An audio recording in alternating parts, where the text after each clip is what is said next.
আপনি যদি বলেন যে আপনি একটা ব্যবসা করেন, আপনার ব্যবসা আমি ১ লক্ষ টাকা ইনভেস্ট করলাম, এই ১ লক্ষ টাকা আনুপাতিক হারে যা প্রফিট হবে তার 50% আমাকে দিবেন, 50% আপনি দিবেন, অথবা 60-40 অথবা 70-30, যেভাবে আমরা দুজন চুক্তি করে নিব, এটা জায়েজ হয়।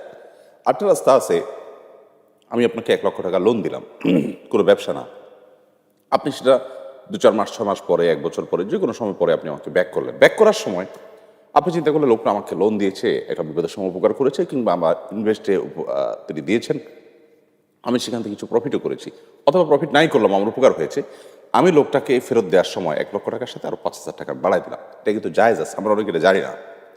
দাবি না করে যিনি হ্যাঁ, কোনো আলোচনা, মানে এখানে কোনো আমারও আশা থাকবে না যে আপনি দিবেন, আমি নিছক আল্লাহকে খুশি করবার জন্যই দেব। আপনি দেওয়ার সময় আপনার জায়গা থেকে আপনি বাড়িয়ে দিয়েছেন, এটা কিন্তু সুদ নয়, এটা বরং কর্জে হাসান, অর্থাৎ আপনি করজ ঋণ পরিশোধে উত্তমভাবে পরিশোধ বলা হয় এটাকে। আমরা অনেকে এটা না জেনে মনে করি না সুদ হয়ে যাবো, তো এটা বরং এটা উত্তম যে একটা মানুষ আমাকে উপকার করেছে, ঠিক আছে আমি তাকে একটু বাড়িয়ে দিলাম। হ্যাঁ, যদি আমি বলি যে ভাই আমাকে কিন্তু বাড়াই দিতে হবে, অথবা আমার আশা থাকে বা দুজন আলোচনা থাকে, তাহলে